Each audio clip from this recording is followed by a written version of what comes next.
Good afternoon. My name is Muhammad Abduroaf. Welcome to our weekly Zoom webinar. We invite people from the public to register and join us in a live webinar where I will be answering various questions and hopefully trying to explain to you the law on various legal topics. This webinar is streaming live on Facebook pages.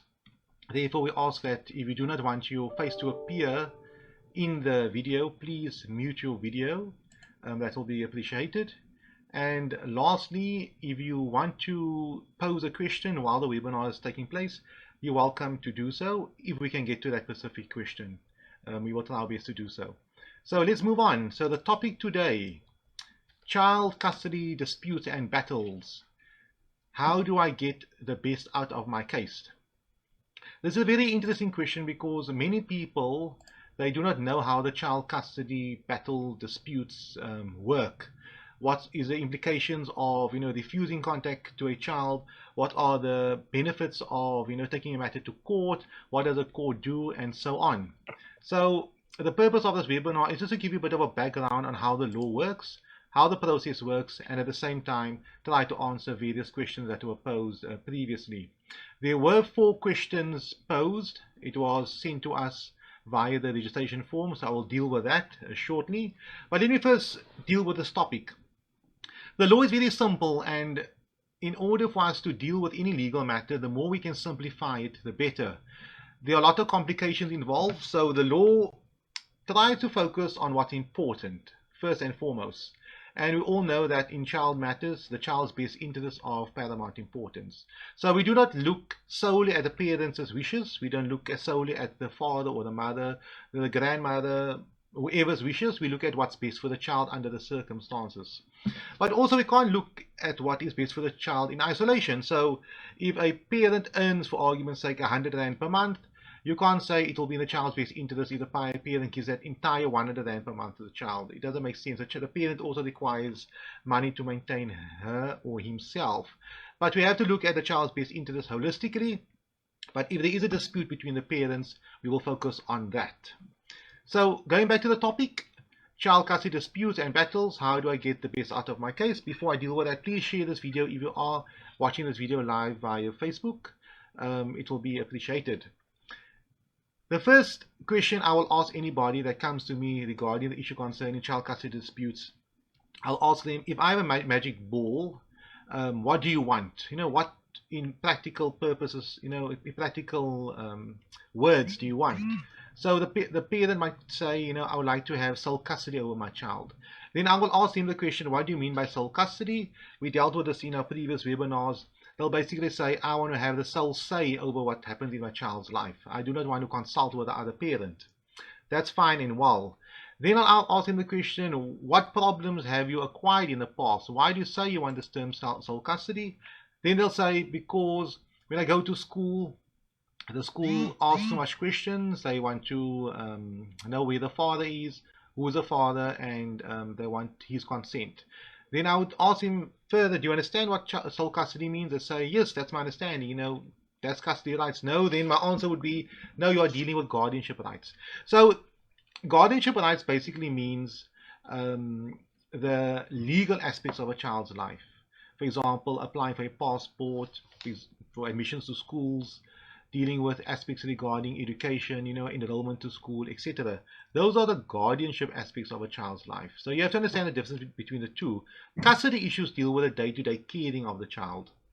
When the child wakes up in one home, when does the other parent have contact with the child? Either every second weekend, half the time, sometimes 1 week on, 1 week off, half school holidays, and sometimes only once a month, depending upon the circumstances of the case. So those are custodial rights. We'll see later on in some questions, the parents touches on the issue concerning sole custody. So it's important to note the difference between guardianship and custody rights. Custody rights, as I said earlier on, deals with the day-to-day activities of a child, with who the child resides with on a specific date. Guardianship rights deals with the aspect regarding, important decisions, legal decisions. It's possible for a parent to have full guardianship rights over a child, but to have no contact or custody rights over the child. And it's also possible for a parent to have sole custody rights over a child, where the child lives with that parent, the parent cares for the child, but the parent has no guardianship rights over the child, where that specific parent would not be able to decide what school the child should go to, applying for a passport, medical procedures, etc. So it all depends on the facts of the case. So if the parent, for example, is maybe not mentally well, has certain issues, disabilities, under those circumstances, it might be a good idea for that parent to have custody rights but not guardianship rights. It depends on the facts of each case. I will touch on the first question, and hopefully by answering these questions we can, elaborate further on it. As previously mentioned, our policy is not to speak about the law, quoting sections of the Act, quoting sections of the Constitution, referring to case law. Nobody understands that unless you've got a law degree and you studied law and you're practicing law. So we'll try to take a layperson's approach. So the first question we have is said the following. If I'm an unmarried mom and the father has full parental rights and responsibilities, do I have automatic sole guardianship or do I need to apply for it? Disputes arise when the father doesn't consent to our child seeing a child psychologist and applying for a passport. So here the parent is saying, we have full parental rights and responsibilities, both her and the father. Automatically, mothers automatically have full parental rights and responsibilities. Now, in answering that question, unpacking it, full parental rights and responsibilities automatically means full parental rights and responsibility regarding care, contact, and guardianship rights as well. So automatically the father would have guardianship rights to the child with the mother. So if the if the parent decides to apply for a passport for the child, obviously under those circumstances, the law requires that both guardians should consent for that specific passport. But here the person goes further and says the following.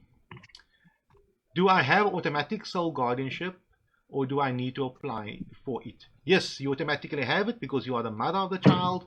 The father automatically has it as well. You do not apply for it. It's by operation of law. Every mother, the moment she gives birth to the child, she automatically has she doesn't have sole guardianship. She has guardianship rights over the child, but she does not have sole guardianship rights. The only time a mother will have sole guardianship rights over a child, if a child is born, if the father is not really involved in the child's life and she was not married to the father as such. A married father automatically has co-guardianship rights over the child. Then we go further. Disputes arise when the father doesn't consent to our son seeing a child psychologist and applying for a passport. What is she saying over here? Clearly she's saying here that we have guardianship issues over here.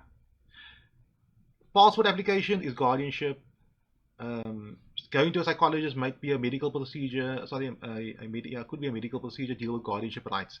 So under those circumstances, the mother would like to have sole guardianship rights because she would like to make a sole decision regarding that. How does she do that? The father has co-custody, co-guardianship rights. However, when it comes to a psychologist and application for a passport, she has to get the father's consent. If it is in the child's best interest for her to have sole guardianship rights and to make a sole decision regarding child psychologist appointments and application for a passport, yes, obviously that will be in the child's best interest if she can prove it, and the court will obviously make such an order. But having disputes all the time with another parent regarding aspects of guardianship rights does not automatically mean there is a case to have sole guardianship rights over the child. It doesn't work that way. People have these type of disputes all the time. What school the child should go to? Is the child old enough to have a passport? Can the child leave the country or not? The child's best interest is of paramount importance. So to this specific person that poses question, what we would advise you to do is go to an attorney or see a psychologist or a social worker who can mediate the specific problem. The law expects parents to come to an agreement. No court of law will automatically take a father's guardianship rights away because there is a dispute regarding aspects of guardianship, like appointing a child psychologist or applying for a passport. Unless, for argument's sake, the other parent is totally unavailable or totally unreasonable or adamant on certain things, then the court might take it away.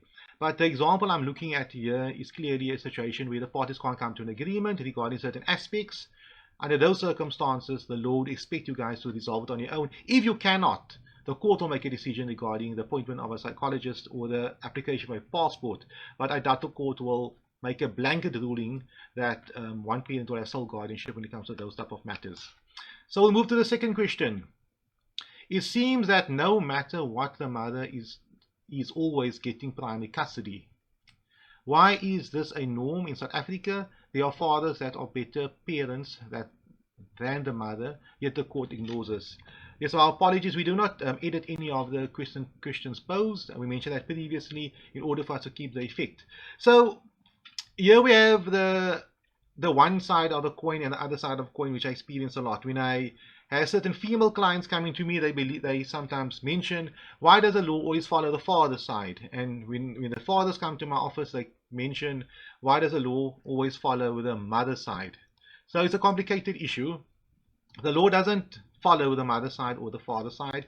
It might sometimes seem that way because following the other parent's side, for lack of a better way of putting it, it goes obviously against you. The law obviously looks what is best for the child. So sometimes it's difficult for parents to understand that how the courts come to these type of decisions. Why does the court actually, in that one specific parent's view, finds in other parents' favor? Don't get me wrong, there are many cases which I dealt with in the past whereby it's clear that the court is, but unfair in favor of one parent over the other. But I never experienced where the court favored one gender above another gender. I never experienced that yet. But I'm certain I may in the future, depending on the courts. But things have developed so far, so advancedly that, gone are the days where there's a stereotype that only mothers can care for the child. Yes, I agree with you. Under certain circumstances, it makes sense, depending on the age of the child, where the child is young and born, breastfeeding, weaning off the mother. But having a gender stereotype to stipulating that generally, under all circumstances, mothers will be best fit to care for a child without considering the facts of the matter, that would not be in the child's best interest. So if the facts shows and it proves that the mother can best care for the children, wonderful, the kids must stay with the mother. But if the opposite is proven, that the father can best care for these specific kids, then obviously that must be given preference over that. So to the specific person that wrote this question, yes, I agree with you 100%. There are many fathers can look after the kids much better than the mother. If that is the case, you need to present that to the court, to the social worker, whoever is dealing with this matter. But those people are experts, they are professionals, they know what to look at. So I get this example many times, or this problem many times coming to my office, where certain fathers, they broke up with the mother, and their way of looking after the kids is having the children every second weekend, taking them to McDonald's, buying them presents, buying them nice toys. And then they boast with me and they say, look how well I look after the child. Look, he's having Kentucky, he's having McDonald's, he's having this new toy I bought for him. Every week I buy him a toy. But when the child goes back to the mother, the child is crying. The child doesn't want to be with the mother at all. But he fails to see the fact that with him, I call it the McDonald's dad, where it's just fun and games. There's no homework, there's no structure, there's no routine. Now, that is obviously not in the child's best interest. So, if you want to convince me that you can care for the child, and you have a certain type of authority over the child, then you show to me that you can attend to his schoolwork, his homework, his extramural activities. You can discipline him well, not corporal punishment, but if he does not want to go to the mother, and you can speak to him and maturely, and he says, okay, dad, I agree with you, I can go to the mom. If you have that type of authority and control over the child, dealing with his emotional and psychological well-being, wonderful. Those are the factors which I like to look at in determining whether or not you can care for the child. But if your definition of caring for the child is solely that I have more money in my bank account, I have a nice car, I have a pool, I have all of this stuff in my home, and the kids enjoy being with me, then I think you're missing the plot. But at the same time, if the father can attend to all these type of things and the mother neglects on those specific aspects, clearly there's a strong case that the father should have primary care over the minor child. We'll go to the third question. I'll call it 2.1. It's not a question really. It asks, will a recording of the webinar be available afterwards? Yes, we are recording this webinar as well. We'll send you a link to this webinar in a day's time. The third question. Father of my baby being absent whole of this year. We've been fighting over maintenance and finally decided to go to the maintenance court. I found out recently that he filed for full custody of our son over one incident when I left my son with him at his house. He claims I am unfit to be a mother. In the meantime, The whole year I am bending backwards for our son to have something to eat and wear. When social workers called us, he insisted we take matters to court. Does he have a case? And the last question on that specific point. And when we're done with this one, is it possible that I can file for sole custody too? So it seems to me I have again the same situation over here, whereby the parents have a dispute, they have an issue regarding, the father now wants to go to court and he wants to get sole custody. Those are all terms, those are all words which he is using. The question which I have to ask: is the father capable of caring for the child much better than the mother? If he is capable of caring for the child better than the mother, and it's better for the child's emotional well-being, psychological well-being, educational well-being, etc., for the child to be cared for by the father, then I would say then the child should be cared for by the father, because he wants to care for the child, and in a year's time or 2 years' time, the child will have benefited more by being with the father, because that's what the experts are stipulating. But if the father is saying, I want to get sole custody over the child because of X, Y, and Z, because the child came to me and the child was sick, or the child came to me and the child had dirty clothes on, and therefore you're unfit mother, that is a bit too much. That's jumping the gun too much. And I don't agree with that type of logic. If the father can show that time on and time again, whenever the child is cared for by the mother, he is being neglected or she is being neglected, he's not being looked after well, etc. You can't even come with an argument stipulating that the mother doesn't feed the child well because the mother doesn't have enough money. Then you as a father must give that mother more money to support the child and give the child better food. So if it is truly in the child's best interest, wonderful, the child must go to the father. So the question is, do you have a case? Your case will obviously be based upon what the experts are saying and what you can present to the court. If you can show to the court that the child has always been in your care or is in your care, you look after the child much better than the other parent. The other parent is, for example, someone that only wants to have custody over the child for the sake of showing you a thing or two, but does not have the capability of actually caring for the child. The child will actually lose out. The child might want to be in the other parent's in the other parent's care. I'll use an example. Let's say the child is currently in the mother's care, getting 80-90% at school. But the child is not happy there, but the child compares mother's life with dad's home. So dad's home is fun, mom's house is strict and routine. Yes, if the child should go to the father, the child will most probably still pass, most probably come out with a 70% or a 60%, but that will not be in the child's best interest. What is in the child's best interest is to be cared for the mother and for the father to look after the child. So I'll go back to my concluding point early on. If it is truly in the child's best interest for the child to be with the dad, that should be the case. And answering the last question, and when we're done with this one, is it possible that I can file for sole custody too? Yes, you're welcome to apply for sole custody at any time, meaning that the child must probably remain in your primary care indefinitely. In my view of these type of questions, that the father can only have contact with the child if the mother believes it will be in the child's best interest, or she decides when that should take place. But having said that, you need to focus clearly on what is best for the child, because how can it be in the child's best interest for you to have sole custody over your child, and then you decide when the father must have contact with the child, or when the child must be with the father or not? I always advise people, and I mentioned in my earlier webinar also this morning, is focus on what's best for the child. You might not know what's best for the child. See a psychologist, go to a social worker and speak to somebody that deals with these type of matters. See someone that can actually advise you objectively. Lay everything on the table and say, these are the facts of the matter. Am I being unreasonable? What do you think is best? I wouldn't even advise you to go to a lawyer at first glance, because a lawyer might have a different agenda. His agenda might be to actually work through this matter, make money off you. Where a social worker and a psychologist, they will focus on what's best for the child, and they will maybe tell you, you know what? The child needs to see the father. The child cannot see the father only when you want the child to see the father.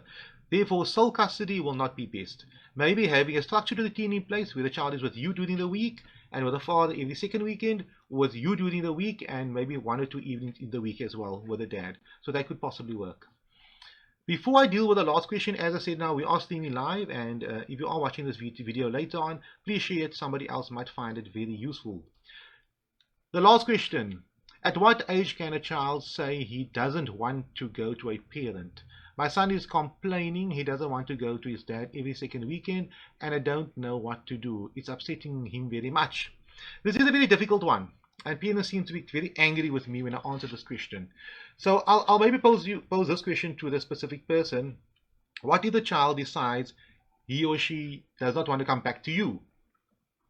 So the child is living with the mother, and the child goes to the dad, and the child likes it by the dad, and the child said, no, I don't want to go to the dad. Sorry, I don't want to go to the mother anymore. Will you just follow, and will you just listen to the child? At what point do we actually listen to the child? Or at what point do we actually say, okay, child, you decide what's best for you, we will just follow suit? That should never happen. What the law says we must consider, we must listen to what the child has to say. As I mentioned earlier on, the McDonald's dad, and sorry for using this example, it's a bit rude of me to refer to dads. I mean, maybe you can say the McDonald's mom. But be that as it may, if a child wants to be with one parent, we need to know the reasons for that. And at the same time, if a child does not want to go to another parent, we need to know the reasons for that. So if the child's reasons for not going to his or her dad is because life at mom is wonderful, alternatively, maybe dad remarried and dad is somebody else in his life, are those just justifiable reasons to actually limit the child from having contact with that parent? For argument's sake, this specific parent has contact with the child 5 days a month. If you work it out every second weekend and give or take 1 or 2 days, additional days, depending upon the month. If you're going to limit contact for the child maybe to 1 weekend per month, you are saying that the child would only see the other parent how many times per year? Yeah, let's say 1 weekend per month will be 24 or 25 or 26 times days per year. Will that be in the child's best interest? I doubt it.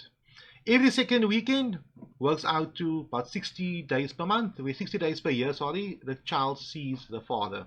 Now you're saying, I do not want the child to have contact with the father, or because the child does not want to have contact with the father. What does it mean? As I said early on, the child will not have a father figure in his life. Yes, he might not have the best dad out there, but it's better, in my view, for a child to have contact with a father in less than perfect circumstances for the child than for the child to only see the father 20 days per year. Work it out to in 10 years, let's say the child is now 8 years old, the child would only see his dad for times about 10. The specific advice I have for the specific person that poses this question is speak to a psychologist, speak to a social worker. Let the specific social worker or psychologist consult with the child, speak to the child, and find out why does the child not want to be with the dad. And at the same time, this expert will obviously consult with for the mother, with the father, and whoever else it is, maybe the school teacher, as the case may be. But in that specific way, we will be able to determine what is best for the child based upon actual information from these specific experts. And I think that is where we're going to. We have another live question over here. It's been a while now. He is not feeling safe. Okay, I need to just get to this question maybe a bit later. I think the person is still typing. Okay, here's a question. What happens when the other parent has a drug problem? Is the only solution supervised visits? Yeah, that's a very interesting question. And we get that type of question a lot, not necessarily drugs, but like sometimes alcohol abuse or tablets and stuff like that. It is drugs. It depends. It depends. Is the child will the child be detrimentally affected by being in this parent's presence? Will the child be in danger? Furthermore, does he or she use the drugs when the child is in his or her presence? What level of drugs, etc.? We have to look at the child's age. Is the child mature enough to know that the parent has a drug problem and old enough to know that I can inform the other parent about it? If the child is very young and the specific parent has a drug problem, what possible danger can the child be in should the child be alone with that specific parent? So for argument's sake, if the child is 3 years old, very little, very minor, and this person is like heavy on drugs, always intoxicated, etc. Obviously, under those circumstances, supervised contact would be a given. You need to have supervised contact. Many times, people will come to me and say that specific parent has a drug problem, but he or she does not have any evidence regarding that. It's very important to note, because if you are making that specific allegation that the other parent has a drug problem, you need to have some type of proof to prove it. Not necessarily a drug test, but some, external evidence, external information, affidavits from friends, people that that's, for example, one case I done was with someone took photographs of this person, using the drugs, etc. But it's difficult for me to give a blanket answer stipulating that anybody that uses drugs automatically supervised contact would be applicable. What my answer can be is either parent could possibly detrimentally affect the child and put the child in danger, then obviously supervised contact. There's no doubt about that. So my advice again is go to that specific person. Speak to a social worker, speak to a psychologist, let them call the other parent in. Let us assess the situation, because you can't just say because the other parent uses the drugs automatically contact should be supervised. And supervised contact is not always in the child's best interest, generally, not specifically regarding this specific person, because how do you bond with a child if a third party that neither you or the child knows is just watching you all the time? How do you have fun with the child? How do you play with the child? How do you throw the child in the air? How do you play with him? Or how do you, bond, for lack of a better way of saying it? You can only do that if you're alone with the child. So if you are going to implement supervised contact, it must be like a last resort, and it must truly be in a child's best interest for you to do that. In the child's best interest, for the sake of saying, if this child does not have contact with a specific parent, he will be detrimentally affected. However, the best we can do under these circumstances is to have supervised contact, because the other evil is no contact at all. So my advice to the specific person who poses this question now live is go to a social worker, speak to that specific social worker, go with whatever information you have, and if a decision is given, not based upon the fact that you are saying that the person is using the drugs, but there is certain evidence and proof to show that the minor child would actually be in danger to be alone with a specific person. If you have that information, then make use of that information. And if the other party who is using the drugs does not want to follow that specific advice, for example, supervised contact, then I would say most probably the best thing to do is to limit contact. And if there's a court order in place, approach the court immediately to have that order varied, and to bring in to the picture that the other party is abusing drugs, the child is in danger based upon what an expert recommended, and clearly you need to limit contact, at least supervised contact for now. If you have any questions, please feel free to post it. I'm having a look at the chats. Let me go further up.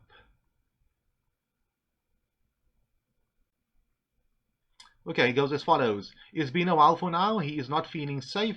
They lock their door, and he does not feel loved at the stepmom treats him badly, and they are always arguing. We also have a protection order. My son is included in mine, and the assault charge. The dad was ordered to go to counseling and then family counseling. That the terms of the criminal case is still open. Sorry, this was a question about my son not wanting to be by his dad. Okay, so that deals with the issue, the last question of early on. Now, clearly, there is information to show that the child, is but in a possible dangerous position. However, if I'm reading in between the lines over here, it seems to me that the issues are between the two parents and not necessarily the parent and the child. I find it's important for me to cut a line between issues between parents, mom and dad, and issues between child and parent.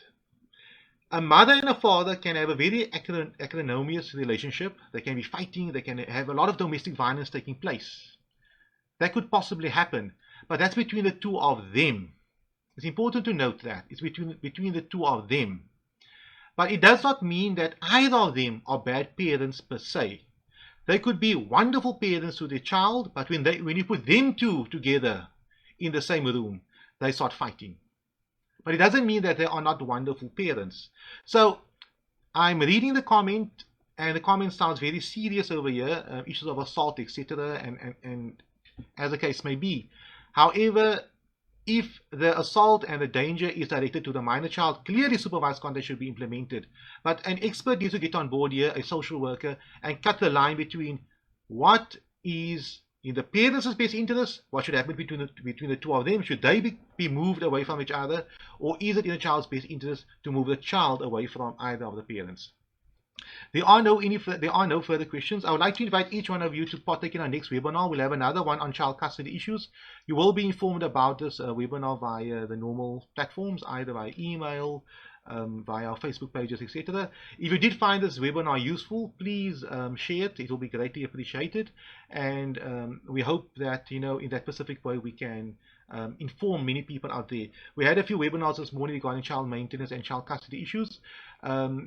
Just to recap on that, there's a lot of developments that have taken place regarding child maintenance and child custody, etc. And we'd like to ask each one of you to please disseminate that information. It is lockdown time now, and money is scarce, and we can all benefit if we make free information available for all, so that we can, help someone out there that does not have this platform to be able to be helped. Thank you very much. Have a wonderful day, and we'll see you at the next webinar.